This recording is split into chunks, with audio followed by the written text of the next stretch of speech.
Mergulhando no universo do direito. Entrevistas com especialistas no assunto. Direito no ar.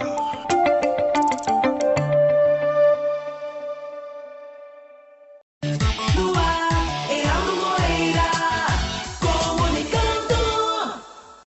Olá, meus amigos e minhas amigas do Direito no Ar, da Rádio Timbira, em sintonia com você.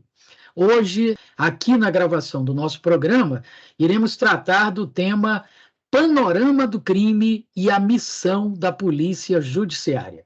E para isso a gente convidou nada mais, nada menos do que o delegado da Polícia Civil aqui do Maranhão, o doutor Augusto Barros, que é também o superintendente de investigações da Polícia Civil do Maranhão, um órgão que, de certa forma, é bastante conhecido por todos, a SEIC, está sempre aparecendo aí nos noticiários policiais, sempre com uma grande atuação.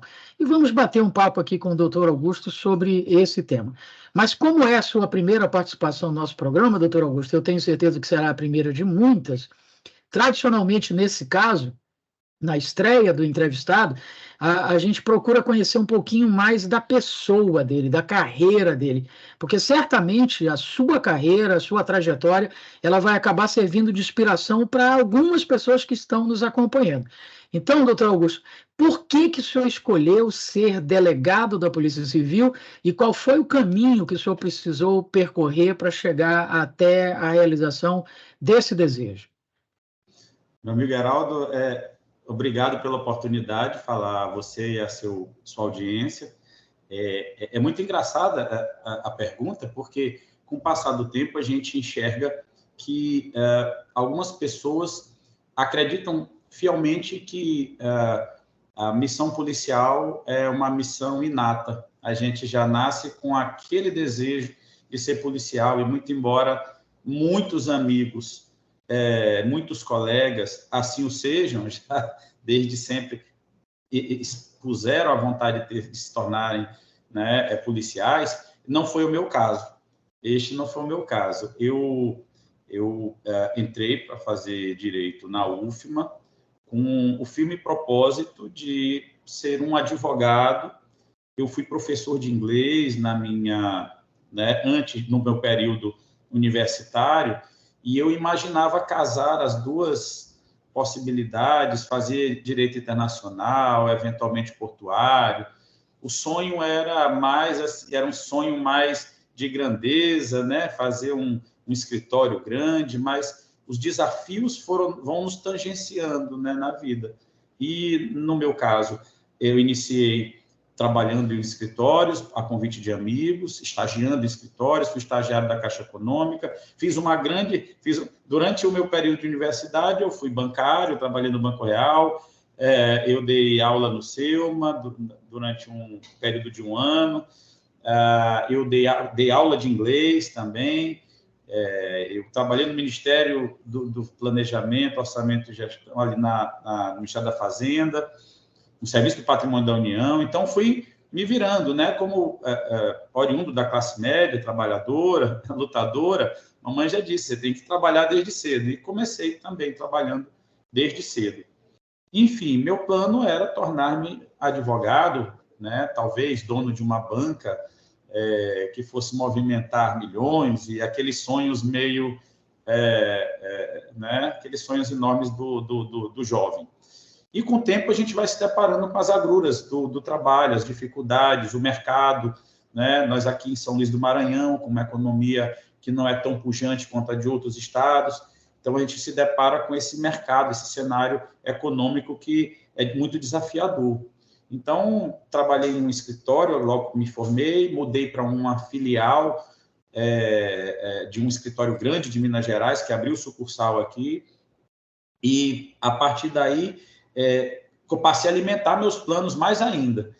Então, quando eu estava em pleno voo, né, eles estavam prospectando grandes empresas, né, daqui, de mineração, já tinha uma empresa grande de telefonia, escritório, e quando eu imaginava que eu poderia obter toda a expertise ali, eu fui abatido em pleno voo. O escritório resolveu fechar as portas, porque não tinha conseguido fechar alguns contratos, ia abrir filial em outra capital. E aí eu me vi já no mato sem cachorro, já pagava as minhas contas, já tinha minhas despesas, meus compromissos, apesar de ainda morar com meus pais, mas querendo uma independência. Aí fiquei naquela coisa, naquela luta da advocacia e pensei, olha, eu vou tentar o concurso público. E aí o que tinha na frente era Polícia Civil do Estado do Maranhão. E aí me empenhei para fazer esse concurso. Tive que lutar, ainda tive que discutir a minha prova discursiva na justiça, né, porque havia uma divergência sobre a correção, e, enfim, consegui entrar na academia de polícia e seguir, né, aprendendo o que seria a carreira policial. E um grande amigo meu até me perguntava, não te apetece muito estar aqui? E eu dizia, cara, eu não sei, talvez não tanto assim, eu estou tentando ainda me encontrar, porque o Estado, notoriamente, você vai trabalhar em um campo desconhecido. Eu não estaria mais diariamente nos corredores dos fóruns, né, na mesma frequência, pelo menos, e não da mesma forma como estava antes. E aí abre-se outras janelas, mas, incrivelmente, no decorrer do nosso curso de formação, você se depara com a investigação criminal, você se depara com as técnicas, as táticas relacionadas à disciplina de armamento e tiro. Eu gostava de esportes e o esporte é uma coisa, digamos assim, a boa disposição física também ajuda em alguma medida para as atividades que são desempenhadas durante o curso, e comecei a me identificar com o curso. E aí, então, foi aquela paixão, digamos que não foi à primeira vista, mas foi uma paixão talvez tardia, né? E aí eu engrenei de vez. Fui trabalhar no interior do estado, muito empenhado em ajudar, e cheguei rapidamente à capital. Menos de 2 anos eu consegui ser lotado já no Departamento de Combate a Roubo a Cargas da antiga DEIC, que veio a se tornar SEIC. E aí fui só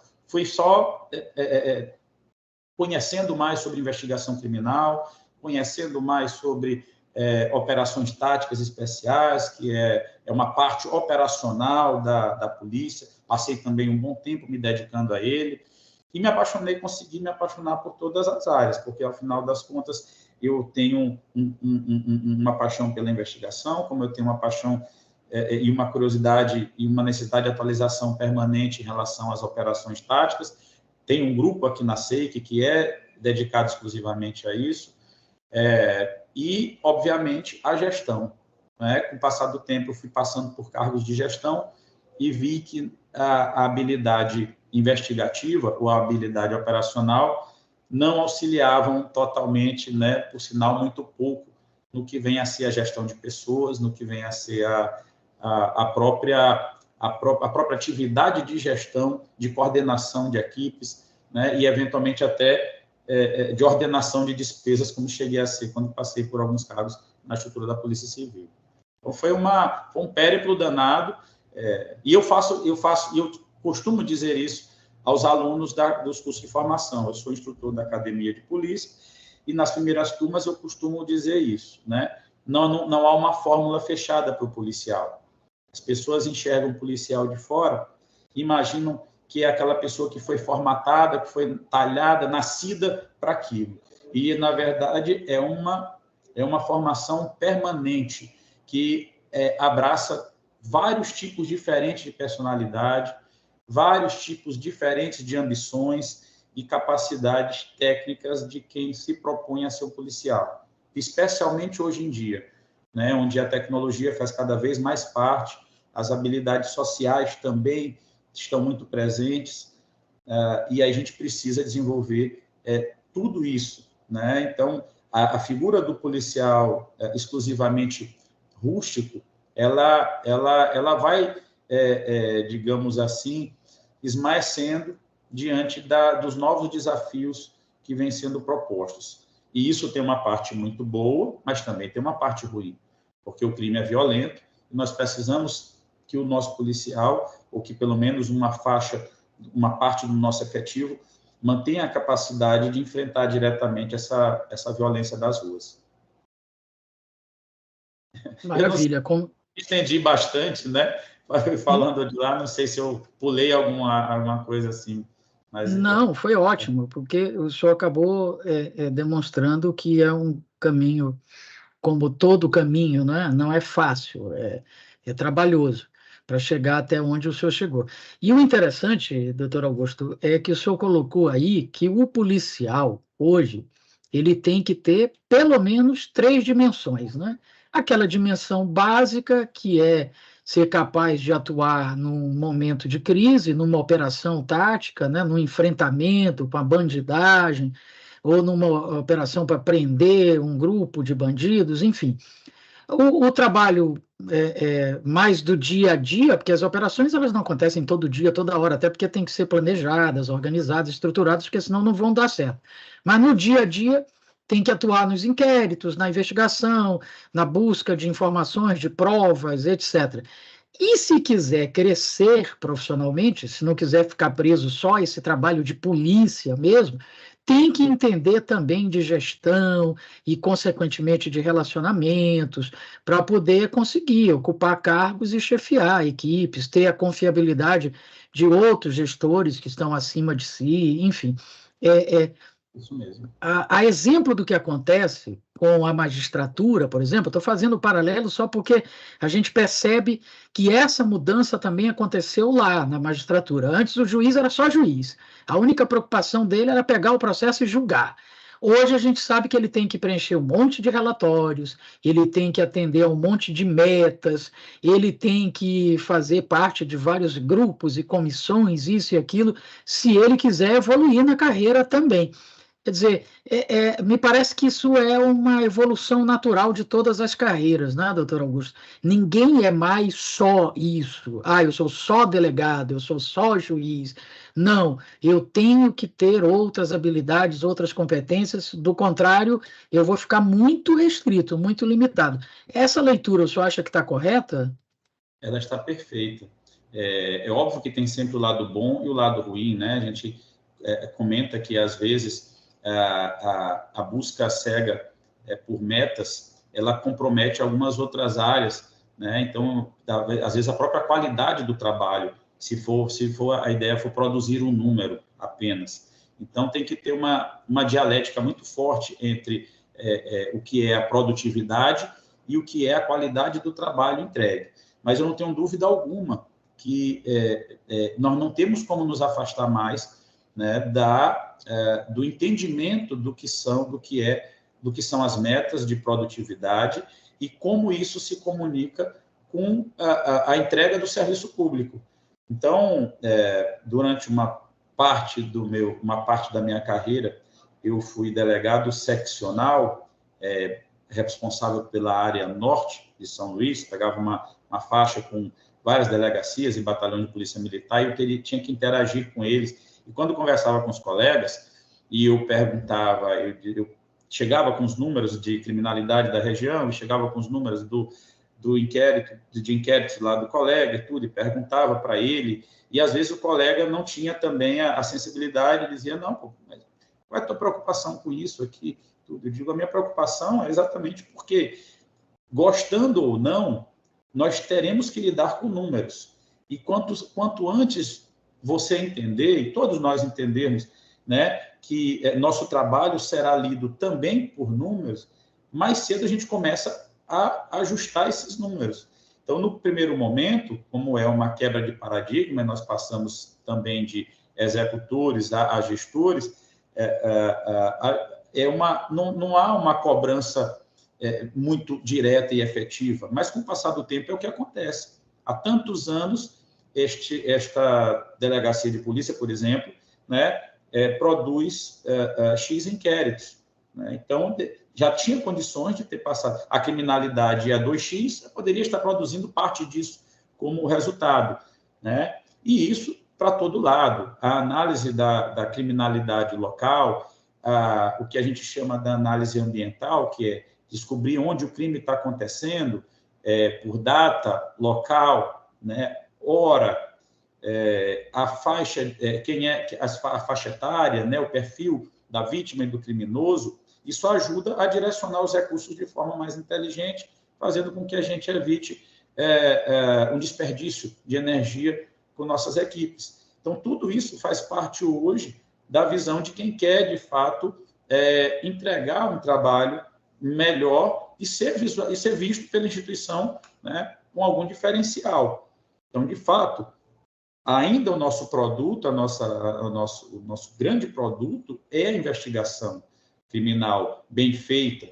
Sem ela, a gente não consegue, de fato, entregar ao Poder Judiciário, né, ao Ministério Público, que vai promover a ação penal, material de qualidade que, né, acabe culminando com a condenação, que é o que nós buscamos efetivamente quando relatamos um inquérito pelo indiciamento. Né? O indiciamento é a tentativa, né, feita de se responsabilizar o criminoso. E, obviamente, se isso for bem feito, vai surtir os mesmos efeitos quando já dá no trâmite da seara criminal, na seara judicial. E esse é o desafio nosso, né? Fazer mais com tão boa qualidade quanto era feita quando não tínhamos que acumular esse tipo de função, né? E é também um caminho sem volta, né? É um caminho sem volta para todos nós que queremos, inclusive, não apenas galgar qualquer tipo de cargo, mas, pelo menos, demonstrar o que vem sendo feito na sua unidade. Então, a sua unidade ela vai ter uma determinada capacidade e, dentro daquela capacidade, você pode exigir algo dentro de determinados limites. A gente sabe também que na polícia existe ainda uma carência muito grande de efetivo. Nós temos ainda hoje mais de 100 cidades no interior do Maranhão sem delegado de polícia. Isso faz com que outros colegas respondam por essas cidades e, com isso, esse acúmulo de trabalho acaba, né, diminuindo tanto o acesso da população quanto também o tempo que o policial, que o delegado e que sua equipe se dedicam àqueles procedimentos, já que eles vão ter que acumular procedimentos de lugares diferentes. Então, tudo isso são desafios, todos esses são desafios que vêm sendo enxergados. E quando você tem uma métrica do que vem sendo feito, você consegue uma métrica e resultados a partir dessa determinada métrica, você pode dizer, olha, aqui, depois esses recursos, eu consegui entregar isto aqui. E aí você consegue, inclusive, justificar uma taxa não tão alta em determinadas circunstâncias. Maravilha. Estamos conversando aqui com o superintendente de investigações da Polícia Civil do Maranhão, doutor Augusto Barros. Bom, doutor Augusto, falando agora propriamente do tema de hoje, da nossa entrevista, que embora o senhor já tenha perpassado por ele, claro, mas agora vamos focar no tema. Panorama do crime e a missão da Polícia Judiciária. Aí a primeira coisa que eu gostaria que o senhor definisse para o nosso teleouvinte o que seria exatamente esse tema? Como é que a gente traduziria isso para o nosso teleouvinte? Eu acho que a gente sugerimos tratar sob essa ótica, porque ultimamente eu ando muito atento a uma mudança forte que vem acontecendo já nos últimos anos para cá, de um incremento exponencial nos crimes cibernéticos e nas fraudes, sejam fraudes eletrônicas, sejam fraudes virtuais, né? Esse tipo de crime ganhou uma atração gigantesca, na medida em que ainda são crimes que são cometidos, né, sem uso de ameaça, grave ameaça ou violência, na sua grande maioria. Alguns são feitos com ameaça, algumas extorsões são feitas com ameaças. Estão na moda também o chamado crime de sextorção, né? Quando a pessoa obtém imagens, busca e obtém imagens íntimas da pessoa e usa aquilo ali para extorquí-la, e aí nós temos ameaça. Mas, afora esse tipo de crime, essa característica, nós temos um rol muito maior de crimes que são cometidos em modalidades enormes. E se eu falar rapidamente, nós vamos saber, se a gente olhar o celular, a gente vai ver a quantidade de ligações que nós recebemos por dia de plataformas. Parte delas são merchandise das empresas, tentativa de captação de cliente, mas parte delas são tentativas de grupos tentando obter informações pessoais suas. Nas nossas caixas de e-mail, né, seja qual provedor você tem, nós vamos ter centenas de e-mails que buscam capturar senhas ou buscar informações pessoais. Ou no WhatsApp, né, ou nos outros aplicativos, mas mais popularmente no WhatsApp, todos nós e vários de nossos parentes já fomos vítimas, né, das tentativas de extorsão com fotos, né, e de algum parente ou fotos nossas em que alguém se passa por outra pessoa pedindo dinheiro aos amigos e parentes. Então, essas quadrilhas normalmente aplicam esses golpes fora do local, da cidade em que estão. Isso, digamos assim, ao falar de panorama, nós temos, então, esse cenário muito claro de que não apenas os crimes violentos devem ser alvo de nossa atenção, mas na profusão que vem acontecendo dos crimes virtuais, nós temos uma quantidade muito superior, né, e de vítimas, inclusive, que vem sofrendo com esses golpes. Então, e aí surgem os desafios, né? Os desafios que nós temos dentro de uma sociedade atualmente que está com uma visão muito, e eu não digo garantista, porque eu costumo dizer que garantistas somos todos nós queremos nossos direitos observados e preservados, mas que às vezes é um garantismo focado em determinados direitos em relação a outros, que muitas das vezes acaba criando um terreno muito fértil para a criminalidade, né, germinar. Eu digo isso na medida em que nós temos esses crimes não são cometidos muitos deles não são cometidos mediante ameaça, né, violência ou grave ameaça, e por conta disso, né, as penas costumam ser brandas, as medidas alternativas são concedidas e impera, né, essa sensação, né, não apenas para quem é vítima, mas impera também entre eles mesmos a sensação de que vale a pena cometer o crime, porque eles conseguem, por várias vezes, continuar reiterando no crime e manter o proveito desse crime, que é financeiro, longe. Porque aí nós entramos numa outra seara, que é o desafio da investigação da lavagem de capitais, que é algo que é um outro paradigma que vem sendo quebrado dentro das polícias, e nós obviamente, você vai ter o traficante que vende droga, e por que ele vai preso e continua vendendo? Né?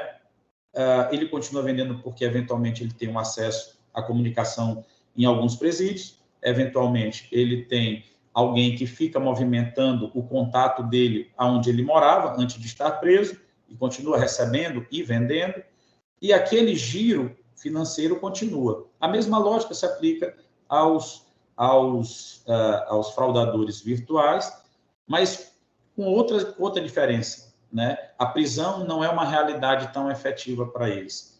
Eventualmente, nós conseguimos desbaratar e prender quadrilhas, mas, pela própria natureza do crime e o tratamento legal que recebe, né, as penas costumam ser curtas e as penas alternativas acabam sendo rapidamente implementadas, o que garante a eles o retorno muito rápido ao crime. E aí, com isso, o panorama atual que nós vimos, que eu vejo, que eu enxergo hoje como desafio muito grande para a polícia judiciária, é exatamente esse. É o de buscar cada vez mais um entendimento e uma aproximação com os nossos parceiros na persecução criminal, Ministério Público, Judiciário e até mesmo a Defensoria Pública, né? A gente temos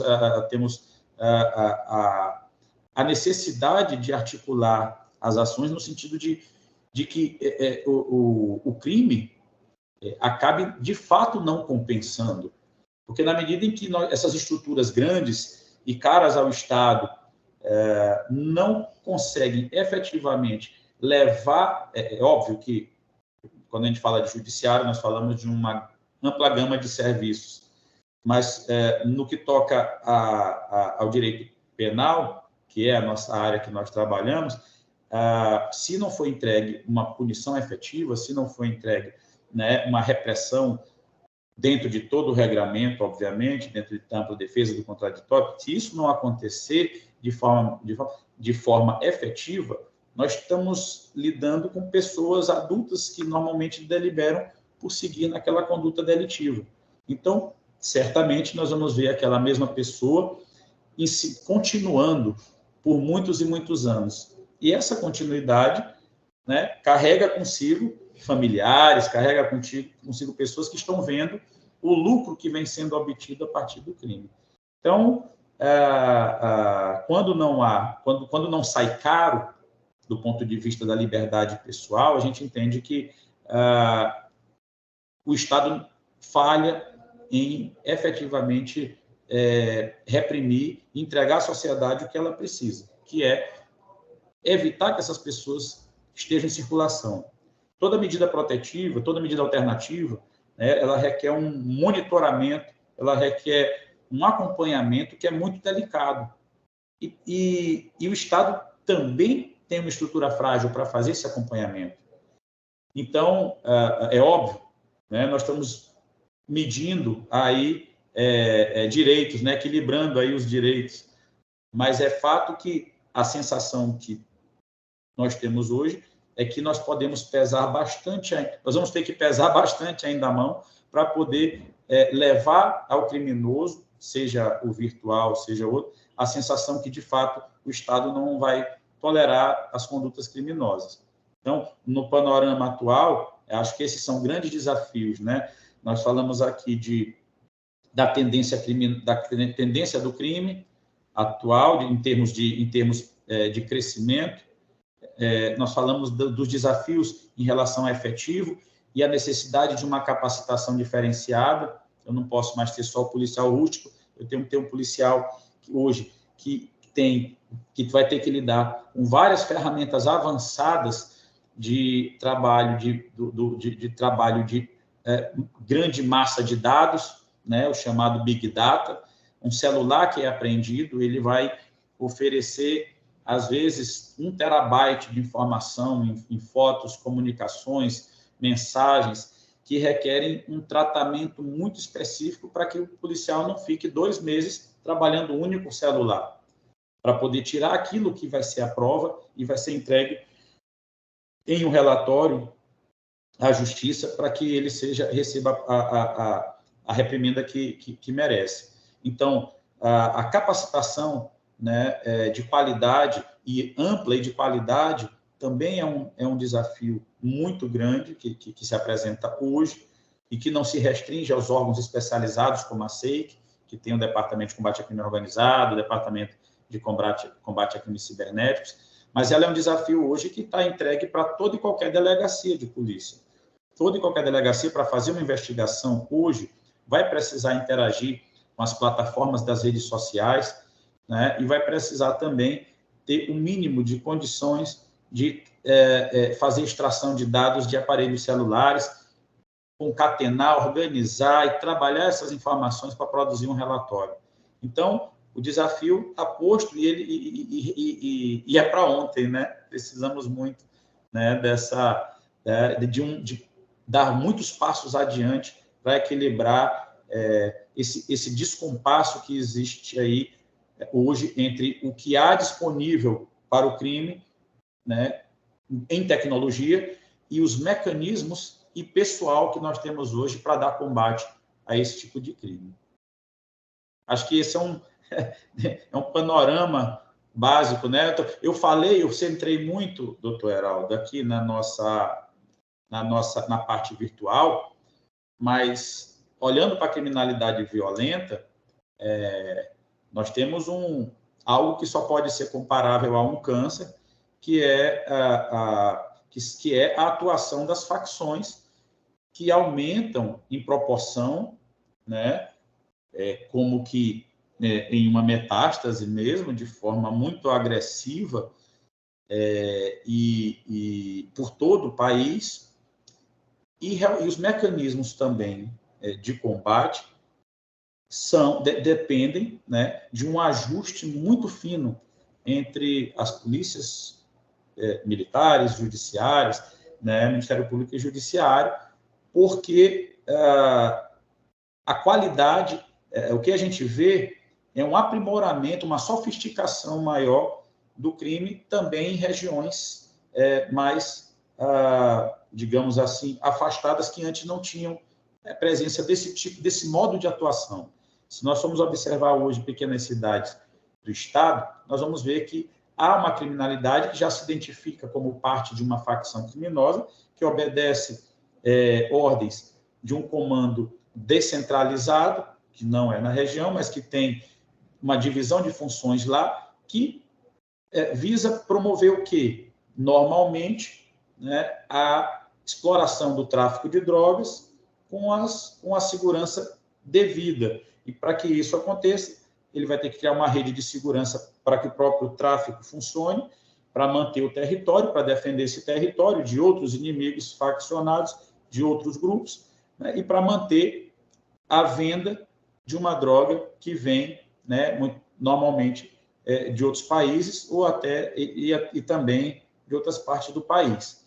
Então, são dois desafios muito grandes hoje. Precisamos criar um método rápido e objetivo de desmantelamento de grupos criminosos que atuam sob comando das facções criminosas, assim como precisamos, ao mesmo tempo, né, pegar essa outra criminalidade mais diluída, né, que é essa criminalidade cibernética que está atuando, né, cibernética e que vem atuando no nosso país, seja com hackers que efetivamente têm conhecimento, seja com pessoas que conhecem muito pouco de programação, mas que já entendem muito bem como articular os golpes, que na sua grande maioria são feitos com a tal da engenharia social, uma história muito bem engendrada, que faz com que a pessoa entregue um dado pessoal e permite que o fraudador, usando meios tecnológicos, acesse contas e por aí vai. Então, a meu ver, são dois grandes eixos importantes no panorama atual que merecem uma atenção muito específica, muito especial mesmo do Estado. Perfeito. Doutor Augusto Barros, delegado da Polícia Civil do Estado do Maranhão, superintendente da SEIC, está conversando conosco sobre o panorama do crime e a missão da Polícia Judiciária. Bom, eu queria falar um pouquinho mais com o senhor, doutor Augusto, sobre os crimes cibernéticos, porque os outros todos que são investigados pela SEIC são também, claro, relevantes, mas são todos crimes que eu diria conhecidos, antigos, que não tem tanta atualidade e talvez não tenha até hoje tanta frequência como tem os crimes cibernéticos. E aí, uma das perguntas que eu lhe faço a esse respeito é o seguinte: no passado a gente dizia assim, todo dia saem de casa, um esperto e um trouxa. O problema é quando eles dois se encontram. Só que hoje eles não precisam mais nem sair de casa, né? Eu diria que hoje, todos os dias, liga o celular, um esperto e um trouxa. O problema é quando o trouxa recebe a mensagem do esperto e cai nela, né? Então, até os ditados precisam ser atualizados.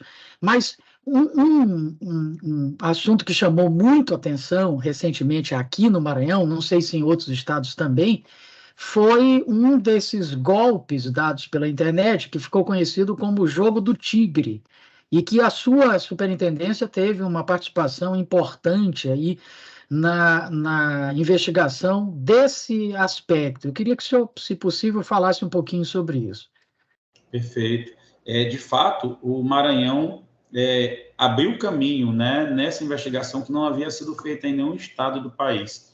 Nossos delegados aqui, nossos competentes delegados do Departamento de Combate à Crime Organizado da SEIC, estavam atentos a esse clamor que vinha acontecendo de várias pessoas reclamando do jogo, né? Normalmente, quem mais reclama da jogatina é o viciado no jogo. Então, quando nós combatíamos com muita frequência aqui os bingos, os maiores denunciadores dos bingos eram justamente aqueles apostadores que perdiam tudo e acabavam querendo que nós fechássemos o bingo, né? Então, muita gente perdendo dinheiro e reclamando.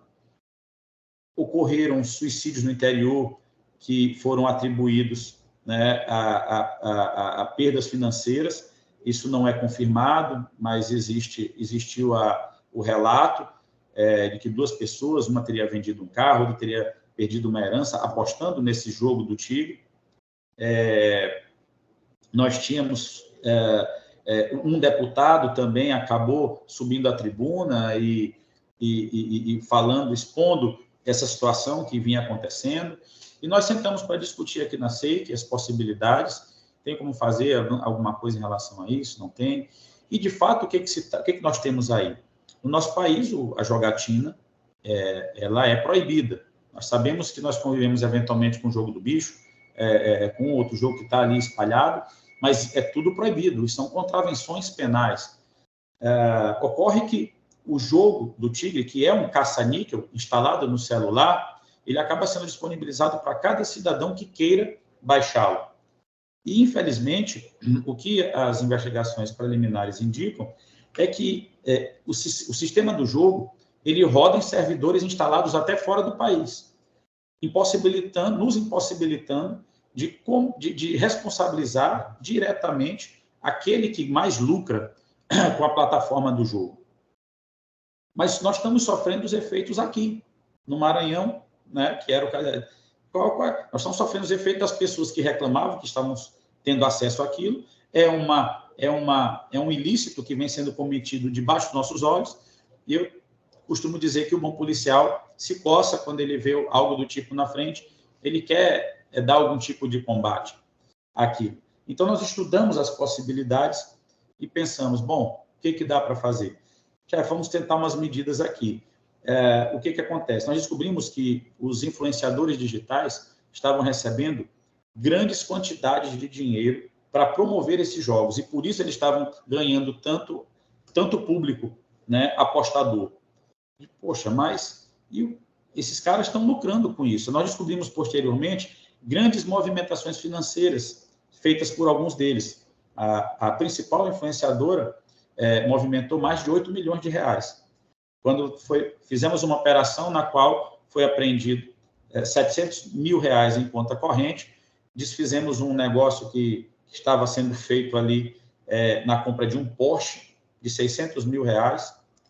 Foram apreendidos 3 veículos de luxo, né, de alto luxo, totalizando aí também mais de 600 mil reais, bem mais, quase R$1 milhão, somados os 3 veículos, apenas em veículos de luxo. Então, notamos aí que tem um dinheiro muito grande circulando nas contas dessas pessoas, né? E boa parte desse dinheiro é entregue pelas plataformas de jogo para que os influenciadores alcancem um público muito grande. E aí foi feita uma analogia daquilo que no jogo do bicho é chamado de apontador ou ponteiro, né? É a pessoa que está lá na banca chamando os apostadores ou divulgando o jogo. O ponteiro, na jurisprudência pátria, costuma ser responsabilizado também como quem explora o jogo, tanto quanto o dono da banca. Então, nós resolvemos propor essa analogia, que o influencer digital, especialmente estes com mais de 300 mil seguidores, 100 mil seguidores, né, eles são ponteiros com alto poder de fogo, né, ou seja, podendo alcançar um grande público e causar, né, uma lesão social ainda, né, muito maior do que a banquinha do jogo do bicho. E com isso foram propostos bloqueios de conta, apreensão de veículos e a busca e apreensão nas residências. Isso daí possibilitou todo a arrecadação de todo esse conjunto probatório aí, em dinheiro, em veículos, que eu já acabei de falar, e ela foi autuada aqui pelo crime de contravenção penal de exploração de jogo de azar. Não apenas esta influência, como várias outras foram sendo chamadas, intimadas e autuadas lá. O desafio qual é? Né? Em se tratando de uma contravenção penal, né, nós sabemos que a pessoa responde um termo circunstanciado de ocorrência, compromete-se a comparecer em juízo, né, e é liberada em seguida. Então, o advento de uma medida mais, né, a chegada de uma medida mais gravosa para ela, para cada um dessa influência, depende da reiteração das condutas, né, e, obviamente, dos crimes correlatos. Então, nós enxergamos aí, né, lavagem de dinheiro, com a transferência de dinheiro e de bens para parentes. Isso daí acaba dando conta de que outros crimes estão sendo cometidos para ocultar a origem desse dinheiro, que é de uma fonte ilícita. Isso daí abre outro leque investigativo para a gente. Enfim, outros crimes correlacionados estão sendo investigados também, porque vários desses influencers passaram a fazer as rifas, né, nas quais nós não sabemos, além de faltar a autorização legal para que elas sejam executadas, a própria auditagem é totalmente questionável. Nós não sabemos quem ganhou, quem entregou, como foi feita a entrega, e já há indícios de que vários deles foram simulados, como um dos carros que seria dado em sorteio, né, era um carro de aluguel, um veículo de luxo de aluguel, e não estava ainda, digamos assim, disponibilizado para que fosse feito, para que fosse sorteado. Então, há indicativo também de que haveria outras fraudes correlatas. Então, essa fraude, essa investigação sobre esse tipo de fraude acabou chamando a atenção de outras polícias civis do país. A Polícia do Paraná pediu informações, nós compartilhamos o formato feito aqui no Maranhão, e eles executaram lá. Isso vem chamando bastante atenção, né? A grande mídia nos procurou para poder falarmos a respeito disso também, e outros estados da federação vêm da mesma forma, entendendo que a nocividade desses jogos, né, para o público, ela é grande, e também nós veremos certamente edições desse mesmo tipo de operação em vários outros estados aqui do país. E com orgulho a gente pode dizer, essa investigação nasceu aqui na SEIC, nas mãos dos nossos delegados do Departamento de Combate ao Crime Organizado. E o que é muito relevante, doutor Heraldo, para deixar registrado, numa investigação dessa, talvez a mensagem mais importante que a gente possa deixar é a de que a marca fundamental que nós encontramos nas pessoas que são vítimas é ou a adicção ao jogo, mas nós temos também um sentimento de busca de atalhos ou de recompensas rápidas para os problemas que nós temos na vida.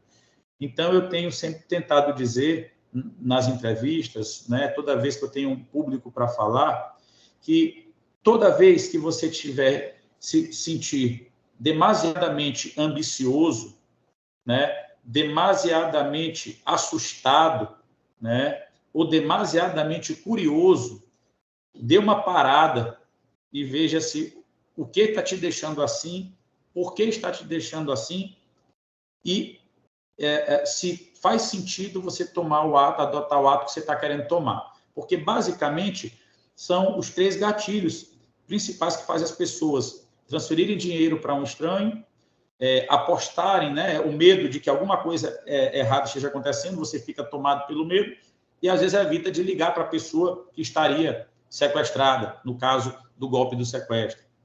A curiosidade é muito grande. Não, preencha aqui, preencha mais esse formulário e você vai ganhar uma diária no hotel. Não, mas bote mais esses dados que você vai ganhar também, né, um jantar no restaurante caro. E aí você vai preenchendo e passando informações pessoais que vão sendo arrecadadas para ser usada numa história que vai ser muito bem construída lá na frente para ser aplicada contra você e os seus familiares. E, obviamente, a ganância, né? Nós sabemos, eu costumo dizer que é difícil alguém conhecer um ganhador da loteria, né? E olha que loteria tem toda semana, né, vários jogos de vários tipos. É muito difícil você conhecer quem ganha na loteria. O que nós conhecemos é o trabalho duro de todo dia. Esse é garantido. E as pessoas têm que entender que esse é o melhor caminho, né? Óbvio, vamos ser criativos no nosso trabalho, vamos desempenhar da melhor forma, vamos buscar trabalhos alternativos, vamos empreender, mas não há realmente atalhos que vão levar um pote de dinheiro no final do arco-íris ali. E as pessoas estão... a gente observa também o efeito, talvez, dessa nossa sociedade contemporânea, com muita exposição nas mídias sociais, onde as pessoas projetam uma vida de luxo e você quer pegar um pedacinho daquele luxo e trazer para a sua vida, e é óbvio, e o caminho que eles fazem é exatamente esse. Os influencers mostram dinheiro, mostram carros, mostram viagens, que são adquiridos não com a recompensa do jogo, mas são adquiridos, ou por vezes, com o dinheiro espúrio de outros crimes correlacionados à atividade de influência e também pelas plataformas que remuneram os influencers para estarem trazendo apostadores, simulando ganhos que são irreais. Então, esse é o cenário que eu acho mais importante para colocar para todas as pessoas, principalmente para que enxerguem isso. Não tem dinheiro fácil, não tem almoço grátis, né? É muito difícil você ganhar uma quantidade boa de dinheiro sem que você tome um risco exagerado, e normalmente o risco exagerado acaba em ruína. E o trabalho educativo ele vem antes de todas as medidas repressivas que vão surgir depois. O prejuízo já vai estar lá causado, nós vamos correr atrás, né, de quem deu causa, mas sem garantias efetivas de que o prejuízo que você sofreu vai ser recomposto, né? Então, a ideia sempre turma, trabalho, poupança, criatividade, né? Não existem atalhos. Perfeito. Bom, doutor Augusto, existiria assim uma receita de bolo para que as pessoas evitassem cair nesses golpes? É o que eu disse. As pessoas precisam, primeira coisa, né? Se a pessoa puder pensar em nunca, jamais passar qualquer tipo de informação, dado pessoal e especialmente senha, por voz em uma ligação, ou mesmo digitando para alguém, ao invés de fazê-lo dentro daquilo que seria a plataforma do seu banco, que você acessou diretamente, não através de um link, mas você entrou no computador, digitou o endereço e acessou a plataforma do seu banco, para ali você colocar as senhas. Saber que o seu banco não lhe liga. Eu tenho um exemplo clássico aqui. Às vezes eu faço uma compra online e o meu banco detecta aquela compra, por algum motivo dentro do algoritmo deles, eles identificam uma possível atividade suspeita e o banco me liga. E eu sei que o banco está me ligando porque eu acabei de realizar aquela atividade. E às vezes eles perguntam, o senhor deseja cancelar o cartão e pedir outro? Aí eu digo, desejo. O senhor pode confirmar o seu endereço? Aí eu digo, não. Se o senhor tiver aí meu endereço, pode mandar para o que está aí, que eu atualizei na plataforma do banco. Então, assim, já talvez no meu caso já seja um preciosismo, mas eu acho que esse estado de desconfiança vai lhe movimentar para ir até a sua agência bancária, tratar diretamente com o gerente, ou de entender melhor como fazê-lo através dos meios tecnológicos. Hoje, as plataformas nos celulares e nos computadores, elas possibilitam que você faça quase tudo dentro do seu banco. Aumento, redução de limite, de transferência, né? Quanto de Pix eu posso passar ou não. Então, eu diria,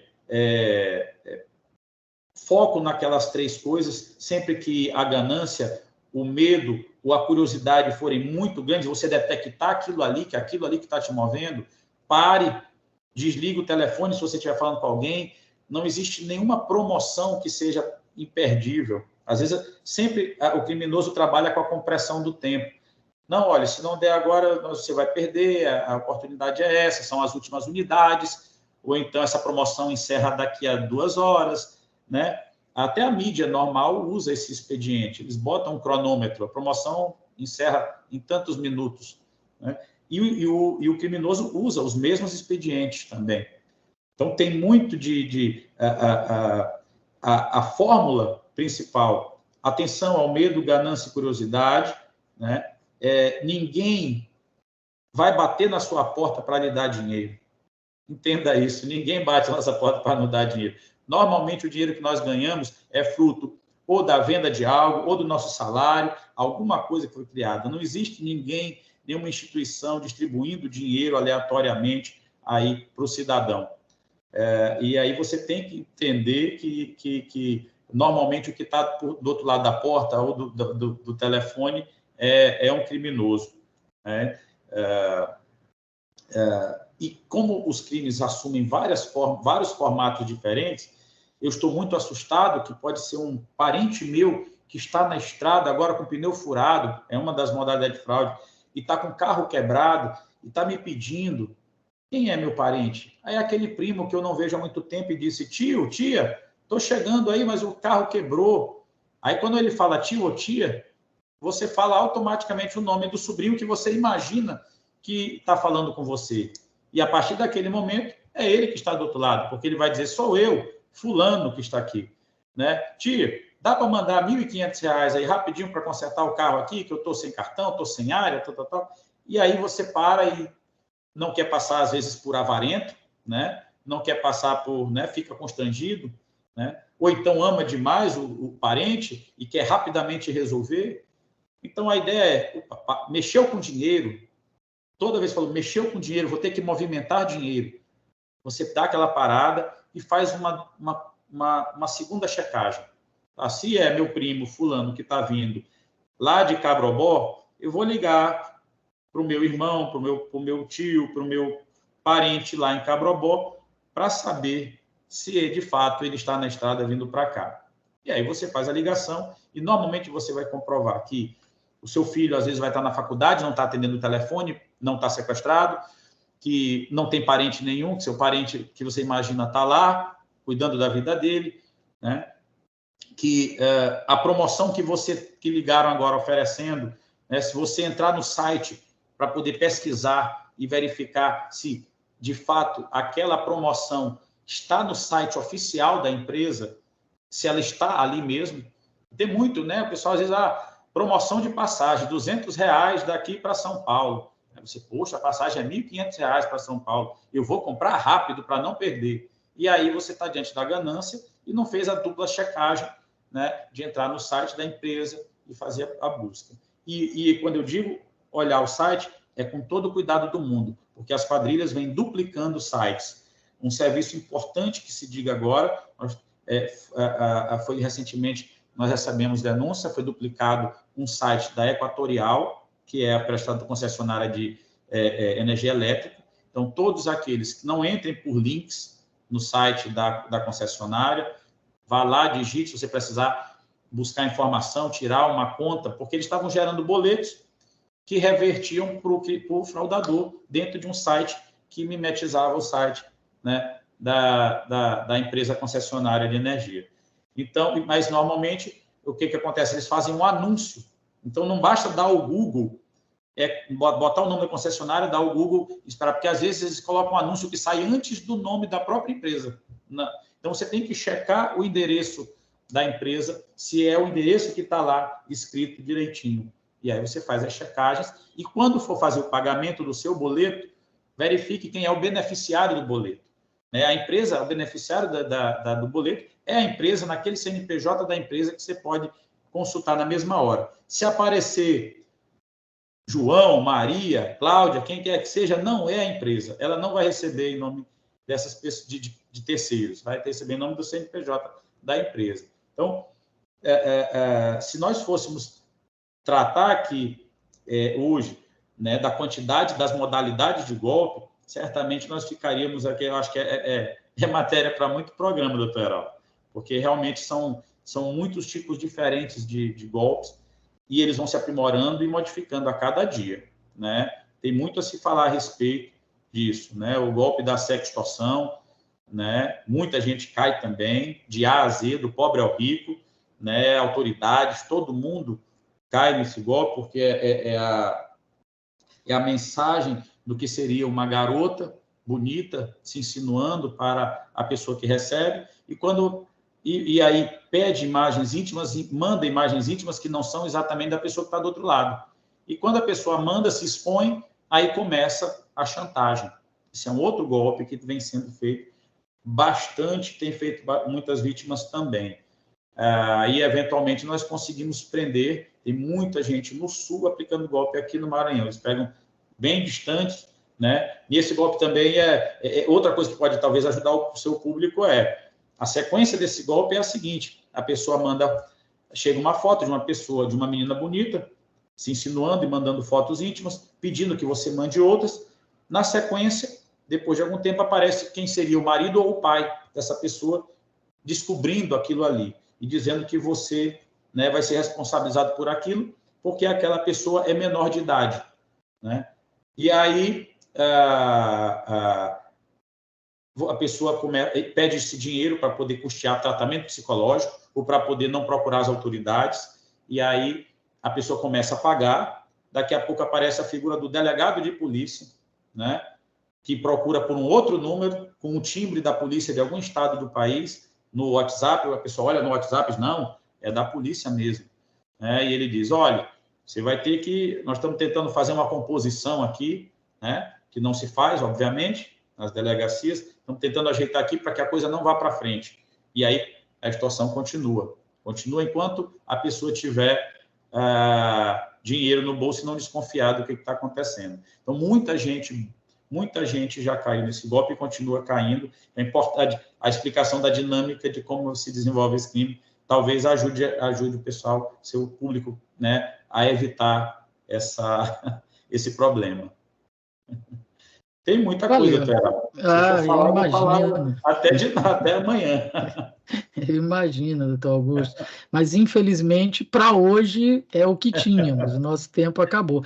Eu quero, mais uma vez, lhe agradecer pela disponibilidade em encontrar um espaço aí na sua agenda para esclarecer os nossos teleouvintes, para tentar, de alguma forma, ajudá-los a não cair nesses golpes, a se preparar melhor para essas situações. Doutor Augusto, muito grato mais uma vez, e daqui a algum tempo a gente volta a conversar, e aí, quem sabe, o senhor já terá até golpes novos para nos contar, né? Doutor Heraldo, foi um prazer muito grande falar com o senhor, lhe rever. Fico muito feliz que o senhor esteja bem, que tem um programa tão bacana. Acompanharei de perto aí, tenho certeza que muitas entrevistas muito ricas são feitas diariamente, né? E vou acompanhar de perto aí os programas, e vou permanecer à disposição também para qualquer esclarecimento que eu puder fazer aqui dentro da nossa área de trabalho. Maravilha. Conversamos aqui com o doutor Augusto Barros, delegado da Polícia Civil do Estado do Maranhão, e que ocupa o cargo de Superintendente de Investigações da Polícia Civil do Maranhão, a famosa SEIC. Ele conversou conosco sobre o panorama do crime e a missão da Polícia Judiciária. Então é isso, um forte abraço a todas e a todos, e até a semana que vem com o seu Direito no Ar.